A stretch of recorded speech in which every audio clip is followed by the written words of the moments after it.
সারা বিশ্বের মাটিতে যত রকম ধর্ম আছে তারা যদি একের অপরে পরস্পরে শান্তির সাথে বসবাস করে, সেই সময় দিনের পক্ষে লড়াই করার কোনো প্রয়োজন নেই। কিন্তু চারিদিক থেকে যদি ইসলাম ধর্মের ওপর আক্রমণ চালায়, মসজিদ, মাদ্রাসা, কোরআন, নবী, রসুল এবং গোরস্থান, ঈদগাহ ইত্যাদি জিনিসগুলিকে দুনিয়া থেকে মিটিয়ে দিতে চাইবে, সেই সময় আল্লাহ তাআলা এই নির্দেশ দিয়েছেন। সূরাতুন নিসা 4 নম্বর সূরা আয়াত নম্বর 74 হুকুম করলেন, ফালিয়ুকাতিল ফি সাবিলিল্লাহিল্লাযীনা ইয়াশরুনাল হায়াতাদ দুনিয়া বিল আখিরাহ।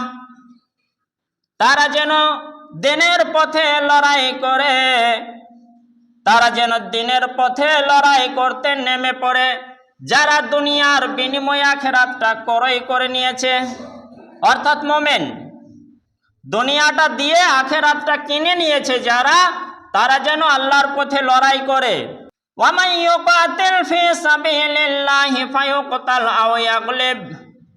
আল্লাহ তাআলা উৎসাহ দিলেন, আনন্দ দেওয়ার জন্য বলে দিলেন, যে ব্যক্তি দিনের পথে লড়াই করবে, সে যদি শহীদ হয়, মারা গেলে শহীদ হয়ে যায়, কিংবা বিজয়ী হয়, তাহলে তাকে ফাসাউফা নুতিহি আজরান আযীমা, খুবই তাড়াতাড়ি আমি তাকে মহা একটা পুরস্কার প্রদান করব। ধরে নেন আপনাদের গ্রামে মসজিদ, যদিও মুসলিমরা বলে পাইপুলের পারে মসজিদ থাকবে না, ইবাদত করতে দেব না,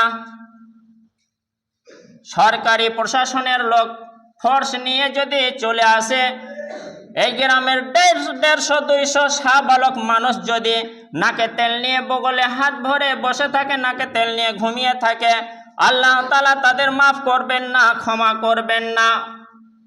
সেই সময় করণীয় কি?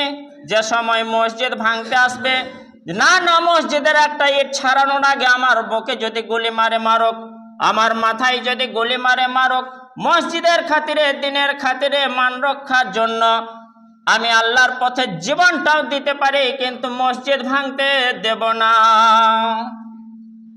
এইরকমই মনোবল রাখতে বললেন আল্লাহ তাআলা। কিন্তু যদি কেউ বলে আমি মসজিদকে আক্রমণ করব না, আমাদের মন্দিরে আমরা পুজো করি, তোমাদের মসজিদে তোমরা নামাজ আদায় করো, সেই সময় আমাদের একের অপরের মহব্বতের ভালোবাসা বজায় রেখে বাস করতে হবে, সেই সময় লড়াই করার প্রয়োজন নেই। 76 নম্বর আয়াতে ঘোষণা দিয়ে দিলেন, 2 শ্রেণীর মানুষকে বেছে নিলেন, আল্লাযীনা আমানু ইউকাতিলুনা ফি সাবিলিল্লাহ।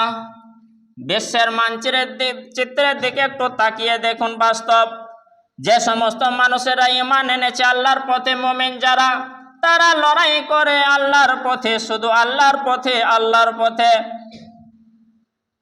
ওয়াল্লাযীনা কাফারু ইউকাতিলুনা ফি সাবিলিত তাগুত। আর যারা কাফের, যারা দিনকে অস্বীকারী, তারা লড়াই করে, তারা যুদ্ধ করে শয়তানের পথে। আল্লাহ তাআলা স্বয়ং বলে দিলেন, যারা মুমিন, যারা আল্লাহকে বিশ্বাস করে, আল্লাহকে মানে, তারা সর্বদা লড়াই করে যায় দিনের পথে, দিন বাঁচানোর জন্য। আর যারা কাফের, তারা লড়াই করে শয়তানের পথে। তারপর আল্লাহ তাআলা বলেন, ওয়াকাতিলু আউলিয়া শায়তান।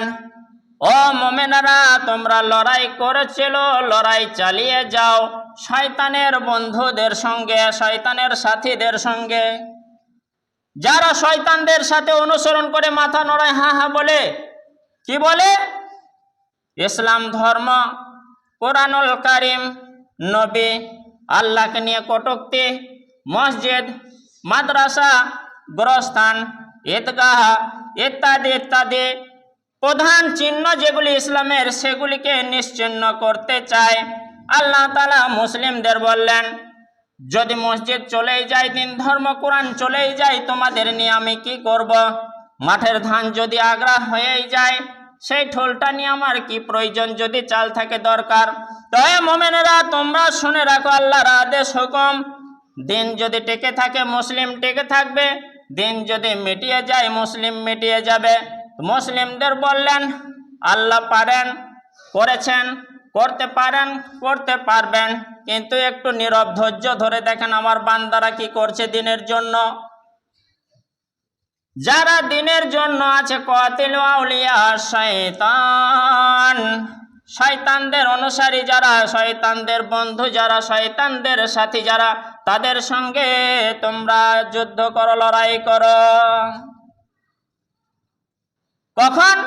আত্মরক্ষার জন্য। যখন তোমাদের ওপর ঝাঁপিয়ে পড়ে তোমাদের ওপর আক্রমণ চালাবে সেই সময় প্রতিরোধ গড়ে তোলো, যাতে করে তোমাদের ওপর আক্রমণ করে ক্ষয়ক্ষতিটা করতে না পারে। আল্লাহ তাআলা উৎসাহ দিয়ে দিলেন।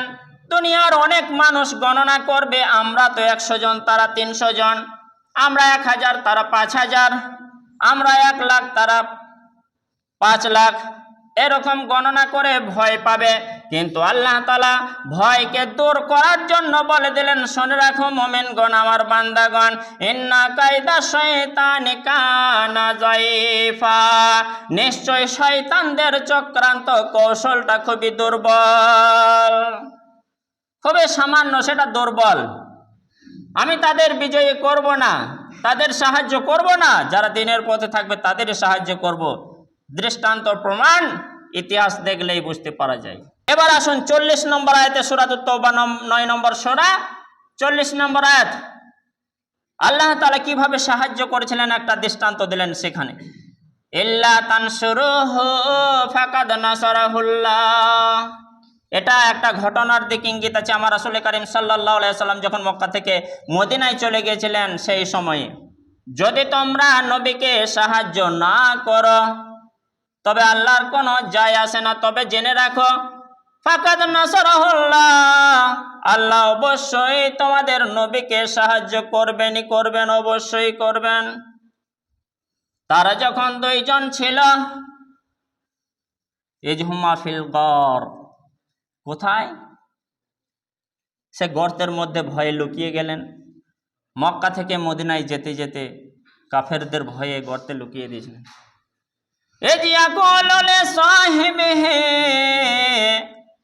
আল্লাহ সুবহানাহু ওয়া তাআলা বললেন, তখন একজন সাথীকে বলেছিলেন, অর্থাৎ আমার রাসূল করিম সাল্লাল্লাহু আলাইহি ওয়াসাল্লাম আবু বকরকে বলেছিলেন, লা তাহজান, ও আবু বকর গো, তুমি কোনো চিন্তা করো না, তুমি টেনশন করো না, তুমি ভয় করো না, চিন্তিত হয়ো না। ইন্নাল্লাহা মা'না, নিশ্চয় আল্লাহ তাআলা আমাদের সাথে আছেন। তাই তো অবশ্যই ছিলেন, তাই তন্ন তন্ন করে খুঁজে ওই নবীকে আর আবু বকরকে খুঁজে পেল না। হাজার খুঁজেও নবীকে তারা খুঁজে পেল না, হায় রে গুলজার মদিনা, নবীকে যখন তারাও করে নবে লোকানগার সুরে। আর হাজার খুঁজেও নবীকে তারা খুঁজে পেল না, হায় রে গুলজার মদিনা। আল্লাহ কি কৌশলে বাঁচিয়ে নিয়েছিলেন। হয়তো মাকড়সাই জালে বুনুক বা পাখি বাসা বাঁধুক, তো এই যে একটা সিগন্যাল, সেটা দেখে তারা পিছিয়ে পালিয়ে এলো যে না না, এখানে তো থাকতে পারে না, আবু বকর মুহাম্মদ থাকবে না। তো আল্লাহ রাসূল সাল্লাল্লাহু আলাইহি ওয়াসাল্লাম যখন বলেছিলেন লা তাহজান ইন্নাল্লাহা মা'না, ও আবু বকর চিন্তিত হয়ো না, টেনশন চিন্তা করো না, আল্লাহ আমাদের সঙ্গে আছেন। তো সব সময় আল্লাহ তাআলা হেল্প, উপকার, সাহায্য করে গেছেন, করেছেন, করবেন।